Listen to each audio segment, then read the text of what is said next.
No worries. No, I just thank you so much for having me on. I just go ahead and tell you the week of Christmas, I'm overwhelmed how many people are on this call. Like, I'm just going to let you know that's pretty amazing. And you're amazing. That's incredible. So I think that speaks a lot to Jordan and a lot of your leaders on this team. And so that's amazing. Cassie is downstairs. So I'm married to the beautiful Cassie Raney. She's also a Diamond Ambassador with Plexus, and she is downstairs in our office where we typically have this beautiful little background of a black painted wall and some nice shrubbery. But I got kicked out, and my 13-year-old daughter told me, quote, "Do not show them my room." And I'm like, I don't think they're all waiting to see your room tonight. Like, I don't think that's something they're getting off. And oh my gosh, can we please see your room? So don't worry about that. But I got a strict request from her that you are not allowed to see any of her room because it is a mess. And so here we are. But that's real life. This is Plexus, right? This is real life doing this business when we can. It's showing up however we need to show up. So I'm really, really, really, really pumped to be here tonight, and I'm excited. And Jordan doesn't know what I'm going to say, so that actually makes it even more exciting. So I can like make her nervous as much as you want. Say something like, if you're tired of Jordan, you want to join a really good team. No, I'm just kidding. I won't say that. But here's the thing. We have so much respect for Jordan. And actually, it's funny. The first interaction Jordan ever had was on a Plexus event where her poor Wi-Fi went out when it was her turn to talk. And so I was the one before it. So I had to come up. Yes. Did you forget about that one? Oh my, y'all, I forgot about this. It was a corporate event and I was so nervous and we were in a rainstorm and I left Kyle like high and dry. Like I couldn't even I didn't get a word No. out. And I was like, oh my gosh, they're never going to ask me to speak ever again. Absolutely not. No. We think you're great. We think you're awesome, and everybody else does. But it was just really fun, and giving you a hard time afterwards was a lot of fun too. So I don't want to take a lot of time talking about Cassie and I's story. I will give you just maybe. I mean, I know Jordan kind of ran through probably some of the highlights, but I'll just give you like a Reader's Digest version. I just dated myself because all your like readers who. It's okay. It's this little pamphlet you used to read in a doctor's office when you were bored and with your parents, and so you would sit up and it had these fun little stories. So it's these brief little stories. So let me go ahead and tell you a little bit about us. So again, I'm married to my wife, Cassie. We have 9 children. And no, we are not in a cult. So just so everybody knows that real quick. I know that you hear Oregon and 9 children, and you may think cult. And I totally get that because I know where we live. I get it. If you go to Netflix, you can actually find a really good documentary about a cult that is about 20 minutes from my house. So anyway, it's called Wild Wild Country. Go check it out. So people ask all the time, they're like, or the question is, did you mean to do that? And we were just having fun with the first few kids. And then we realized like the birds and bees talk and realized how that happened. And so then we started making a plan. So, but we have 3 children that are adopted from China. Four of our children have special needs. 5 of our children have high medical needs. So, to say we're a busy household is an understatement. Our kids' age range from 17 to 5. We have 3 17-year-olds. And so that grocery bill is really fun every month now. And so we live in Central Oregon, Bend, Oregon to be exact. Beautiful place. I've got a mountain where we ski at 20 minutes from my house. I've got 30 lakes within an hour of me, and I've got the coast 2.5 hours away. So pretty amazing place to live. It's beautiful. I would suggest everybody come out and see it at least once in their lifetime. So we started Plexus almost 8 years ago, which is pretty insane to think about. I was a pastor for 15 years. I was a lead pastor for 15 years, pastoring churches in Texas and Oklahoma, Illinois, and then Oregon. And so we are native Texans. So I don't know if there's any native Texans on here tonight. But if you're a native Texan, please send Mexican food. They have not discovered that yet here in Oregon. So please send that. That would be amazing. So they have not discovered what that is yet. Nor barbecue. Quick story. The first time I ever went to a church barbecue, the church said, "Hey, we're going to throw you a barbecue because you're our new pastor and we're really excited to have you." It was hot dogs and hamburgers. And I was like, that's grilling. That is grilling. Barbecue, if you've not spent 9 hours sweating over meat, then it isn't barbecue. So there's grilling and then there's barbecue. So I had to educate them right off the bat. 8 years ago, though, I found ourselves in a really difficult situation. I was a professor at a university locally here. I taught political science at a university here in Portland. I was also pastoring a small little church, interim pastor to kind of help them get back on their feet. The church was dying. And so I was just kind of like a part-time guy. And within a week, both of my jobs ended. My congregation came to me and said, we really like you, but we cannot afford to pay you anymore.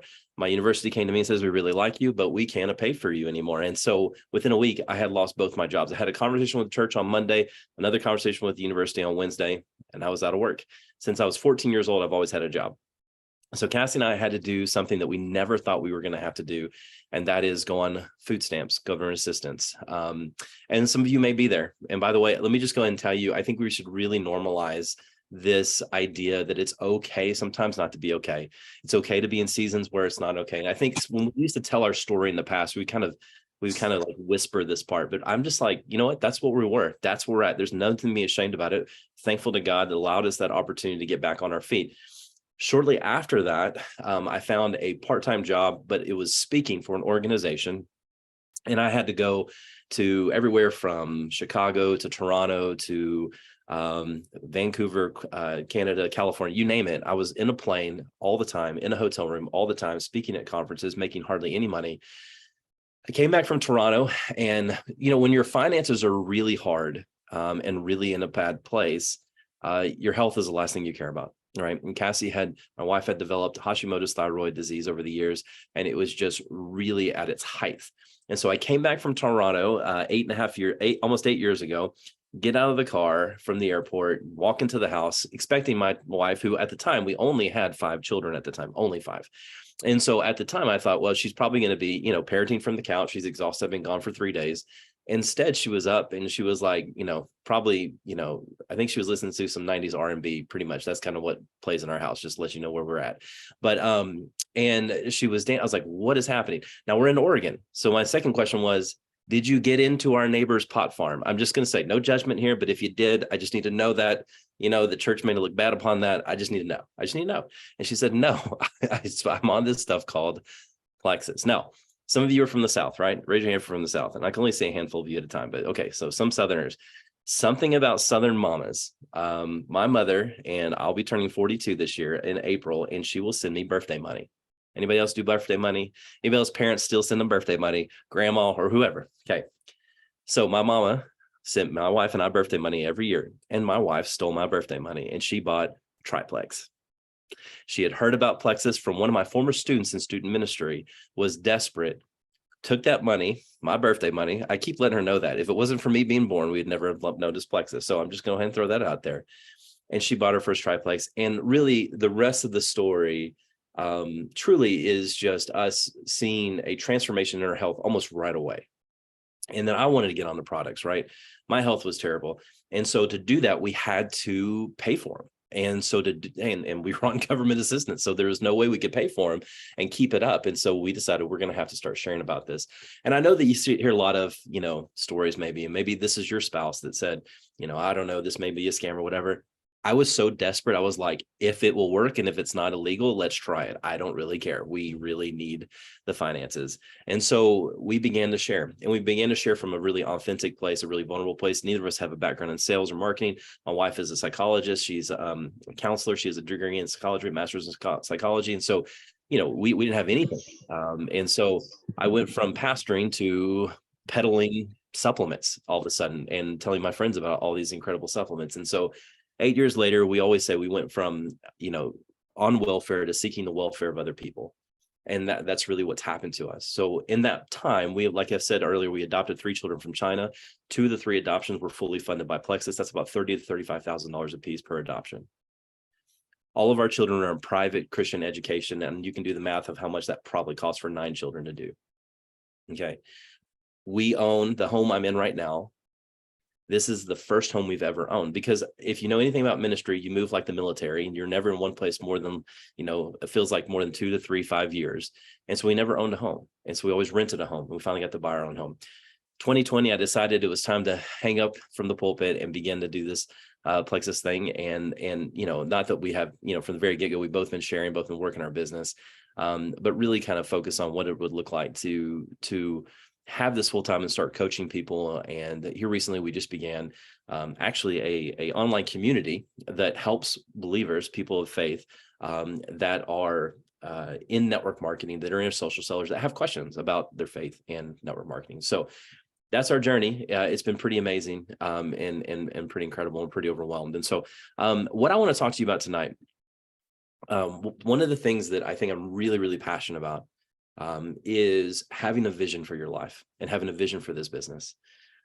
Jordan just didn't wake up one day and go, you know what, I think I'll go ahead and be a six-figure earner. Like, that sounds good. She had to have a vision for what she wanted and where she wanted to go. Now, I know you have the amazing Jordan Roddenberry, which we all like. If you think of the Mount Rushmore plexus, she's up there, right? And so when I think about that, I know you've been talking about your why. I know she talks about and develops your why. And so I'm not going to really stay there, but can I give a little caveat? Some of you may be frozen right now because you don't know what your why is.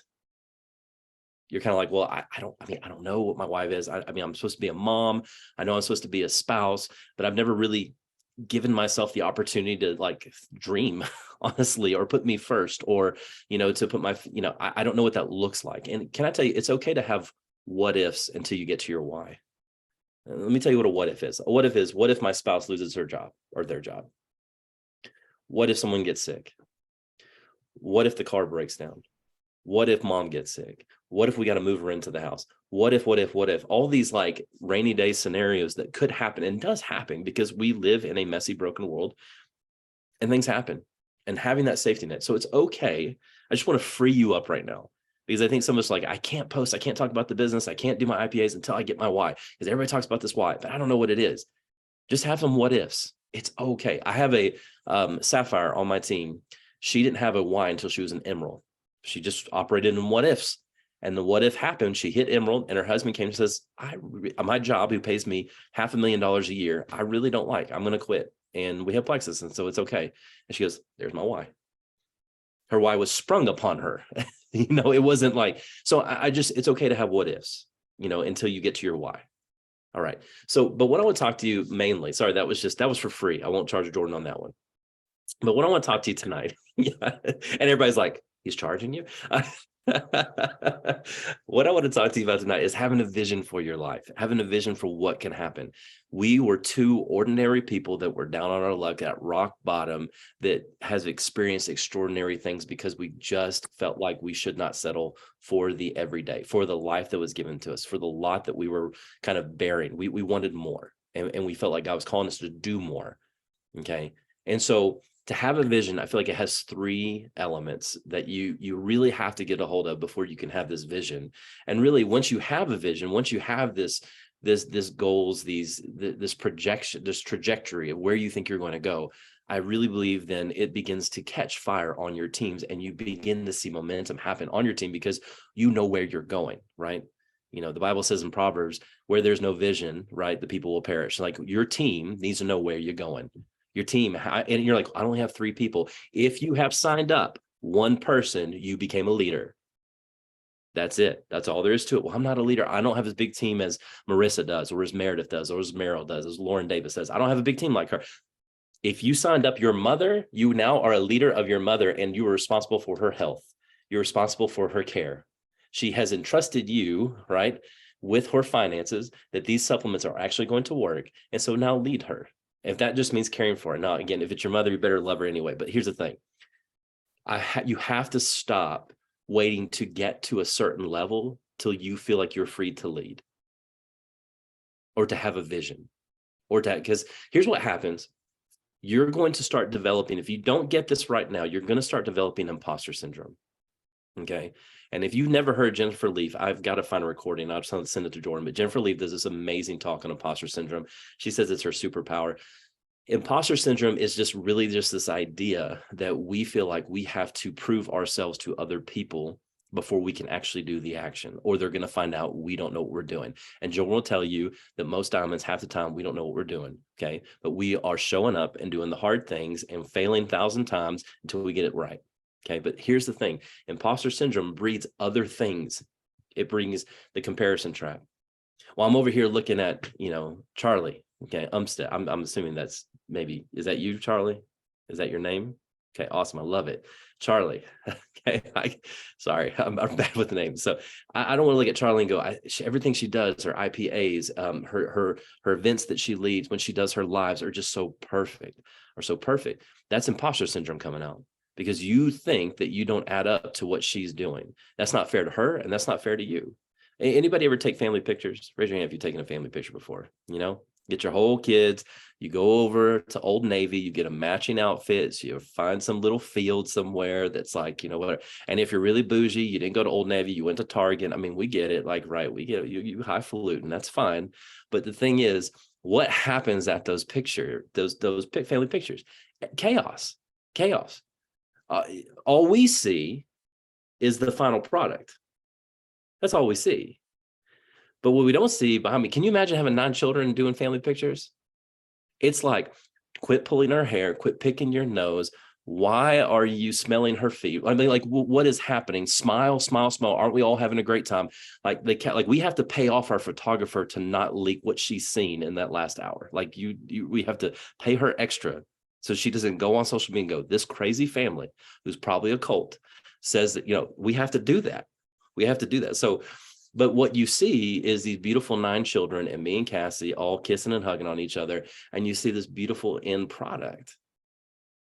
But the thing is, that's just like our business. You have to stop comparing other people's highlights to your daily life. Their curated shout out, their curated moment of glory.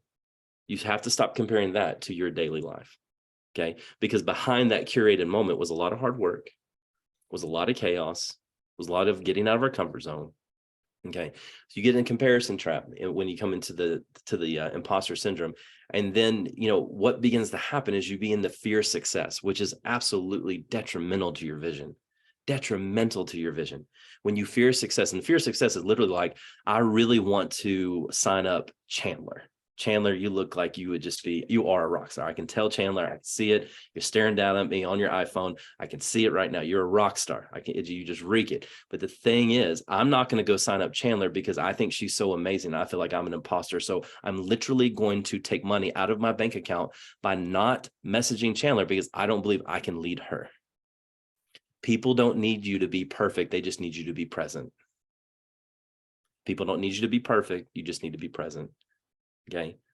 And the power of the invitation. And Lauren Davis will tell you, this is all I talk about all the time. Power of invitation, inviting someone to come into this journey with you. Okay. So let's finally get to vision. Number 1, sorry, I'm spider webbing and chasing all kinds of trails. Number 1, you have to have courage.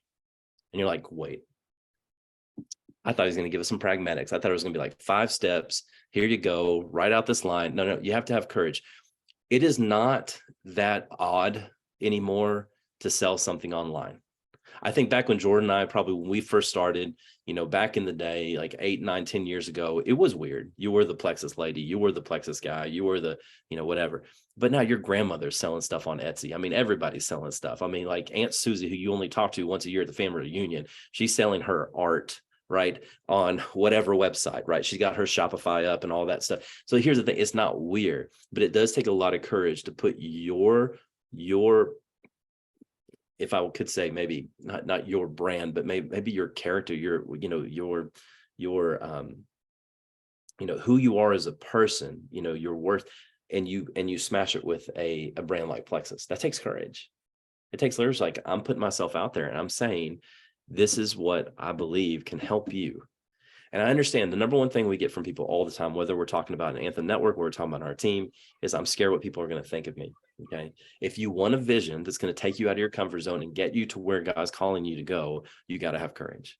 Okay. You have to have courage. Now, I'm not saying you have to go around going, I don't care what Marissa thinks of me. Marissa Allman can think of me all she wants. I don't really care what she thinks of me. No, we don't need to care what people think, but we need to care what they're hearing and how they're feeling. Okay. So when we present ourselves, when we present our vision, we present the post, we make the business post, we make the Plexus post, we have to put it in a way in our voice, and our narrative, and have courage. Let me ask you this. When you think about your vision for your life of what could be, if you think about your why, think about your why right now. Like, even if you have just a small one, or you think is a small one, which I don't believe there are any small whys, but let's just say you think you have a small one, or you have a big one. Do you want to build orphanages in Haiti? I don't know, whatever, like whatever big why that you have. Does it give you a little bit of fear when you think about it? Does it make you nervous? Does it make you feel like, ooh, that feeling in your gut, right? Where you just want to throw up when you think about it. If you don't have maybe that feeling, maybe your why, maybe your vision isn't courageous enough. Maybe that's why you can wake up on a Monday and the kids were up all night and you're just not really wanting to work today. You don't really want to do this thing today. And so you just say, well, I'll do it tomorrow. I'll do my IPAs tomorrow. I'll do my perfect plexus day or winning day. I don't know if you teach that, Jordan, but if whatever you do, I just don't feel like doing that today. Then my question always is, and then I'll talk to people on our team like, well, I just inconsistent in my work. I'm just inconsistent. I just show up and sometimes don't want to work. Does your why wake you up in the morning? Does it make you scared? Does it push you and drive you to go beyond? If you have a why right now that's attached to a financial number, can I really encourage you this week and during Christmas break and throughout the new year and make it a goal to make it not a financial number? If you're sitting there going, well, my why, my vision for my life, I'd love to make $600 a month. Okay, why? Well, because that would help my husband because he's the sole provider of our home. Okay, well, why would that help him? Well, it would take off pressure from him because he wouldn't have to take that third shift at work. Why is that important? Because he'd be home more. Why is that important? So we can build memories. That's it. That's your why. It's not the $600. Your why is you want to build memories with the person that God's put you with for the rest of your days. That's your why. That's going to wake you up. For Cassie and I, our why was adopt children, to adopt a child, to give them forever home. You know, we could show up and go, we need $600 this month. And on a Monday, there are going to be some Mondays, I don't want to get up and do anything. I don't want to go post. I don't want to do my IPAs. I want to reach out to my leaders. I want to do follow-ups. I don't want to talk to my potentials. But when I think about that child who's sitting in an orphanage, who doesn't have a mom, who doesn't have a dad, who is about to age out of the system at 14 years old and be put on the streets of China, I'm going to work that day. Because I have a vision that has courage. The second thing is you need to show up with conviction. You got to show up with conviction. Stop apologizing to people that you were with Plexus. And you're like, wait a minute, I never do that. Well, do you say, hey, Meryl or Marley? Marley, that's a great name. Marley, hey, Marley. Sorry, I pick on people when I talk to teams, just by the way. So now all of you are like turning off your video as we speak right now. You're like, oh, crap, he's going to talk to me. If I'm like, hey, Marley, sorry to bother you. Why am I sorry to bother Marley to present her with an opportunity that could change her life? Stop apologizing. Well, it makes me so nervous to talk about the business. Why? This business is the lottery, man. Like you hit it and it could take you places you never believed. It took an average Joe like me from welfare. I mean, I can literally picture still today the welfare office that I walked into, the DHS office that I had to walk into in Portland, Oregon. I can see the guy, Craig, who was across the counter from me, across the desk from me, and he slid over my EBT card. I remember that day. I like it was yesterday. Okay. And I don't dismiss that moment, but I think about that moment all the time. And I think, man, Places has changed my life and got me from that point to where when I go to the grocery store, I don't have to tell my children, no, we can't get that right now because we can't afford it. I can't get that right now. I can't get you the nice lunch meat. I can't get you the Lunchables. I can get you the off-brand. I can get you whatever. And that's silly, right? You're like, well, that's silly. That's just the grocery store. But it means something to me. It means something to my children. It means that for Christmas, I don't have to put anything on credit cards, right?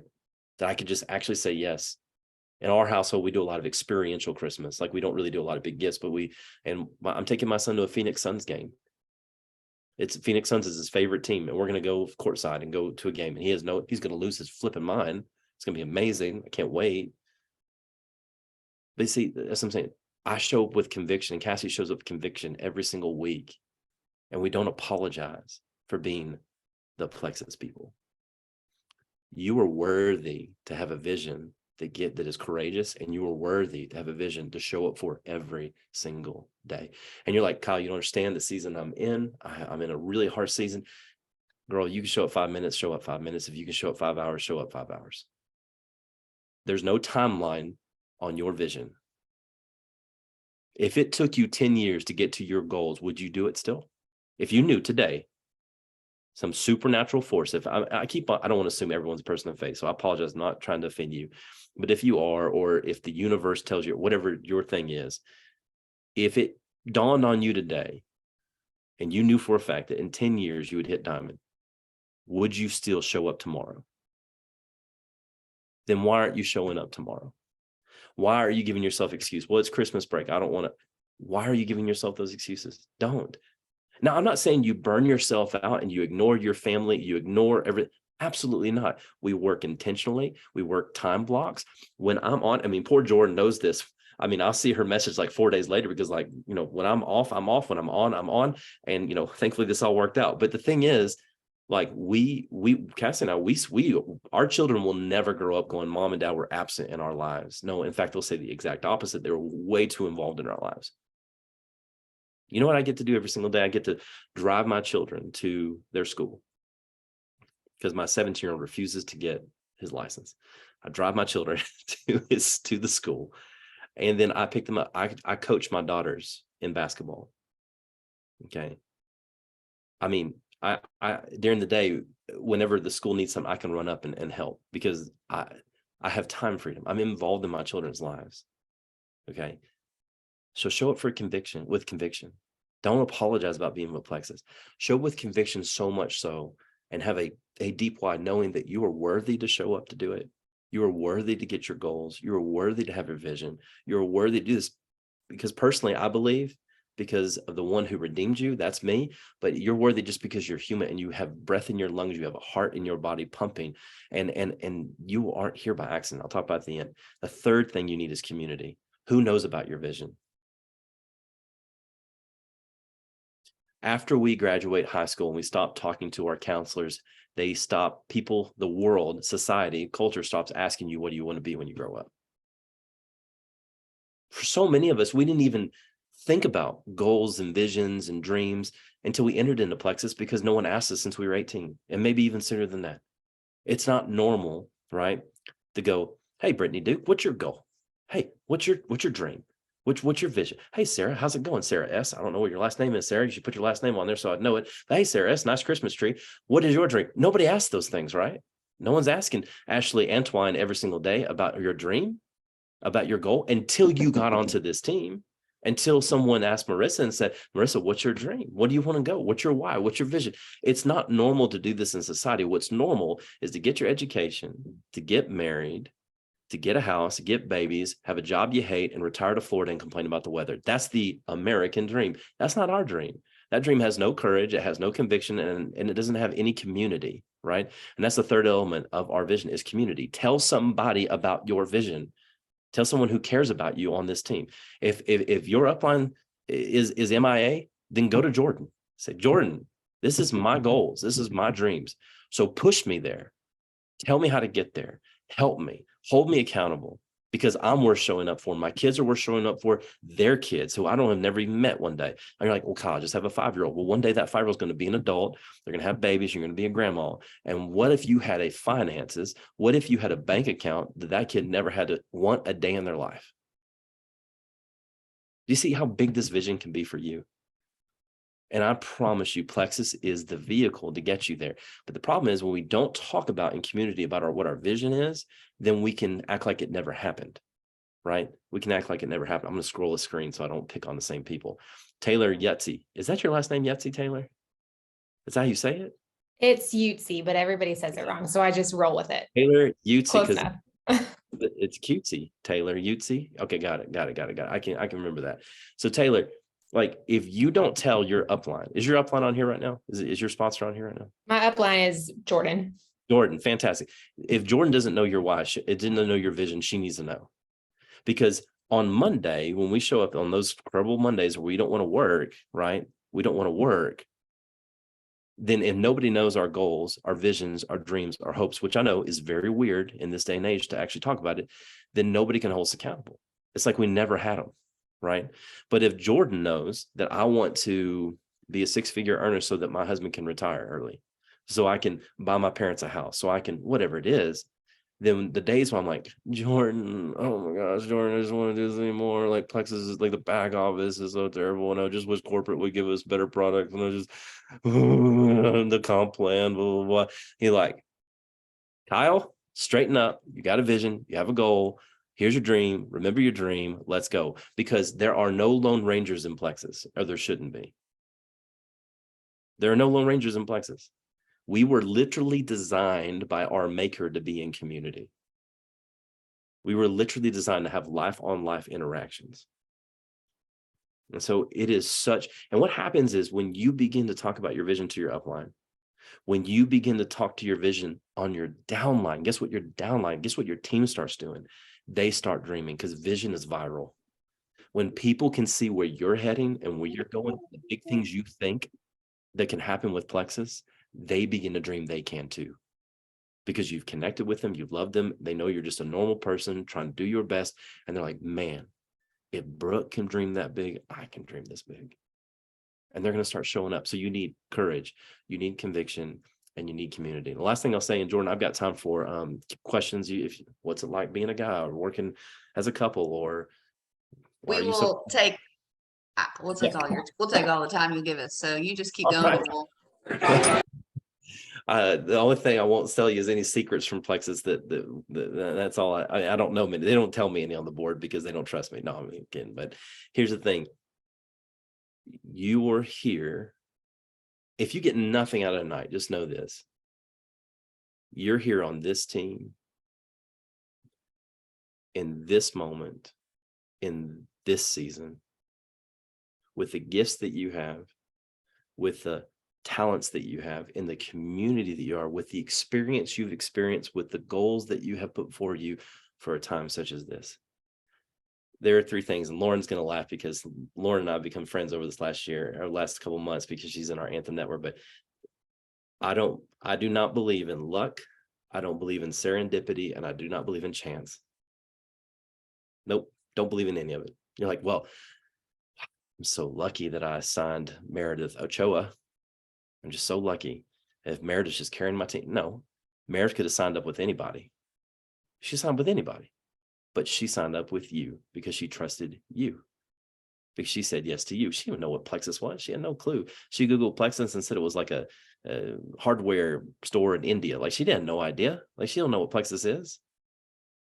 But she knew you. You didn't get lucky to where you're at. Whatever rank you've hit, you didn't get lucky. You were you. You drew someone in. You were able to share something with somebody that made them believe. And so I believe you're on this team for a reason. I believe that you're, and nothing's perfect. No one's perfect. You know, we're all going to make mistakes, but do not believe you're lucky. Do not believe this is just serendipity or chance. No, you're here for a reason. You're here for a greater purpose. And I believe that you're supposed to be on this team. And I suppose you believe you're supposed to be in this company. And I think you're supposed to be here for this time that we're in now. You could have been in Plexus at any time in the last 14 years, but you're in it now. You're in it now. And I believe you're built for a great vision, a big vision. And I look forward to seeing all your visions come to pass via Jordan and living vicariously through her as you live it out with courage, community, and conviction. So thank you so much for letting me, chatter on for a little bit. I don't know how you want to do this, Jordan, if you just want to let them unmute and ask a question or whatever, but. Yeah, we have a couple, we have until 9 to do questions, you guys. And so if you have a question, if you want to throw it in the chat, if you don't want to say it out loud, or you can unmute yourself. But I have a question while y'all are thinking, because I would love to know where Leaders Retreat is if you want to tell us. No clue.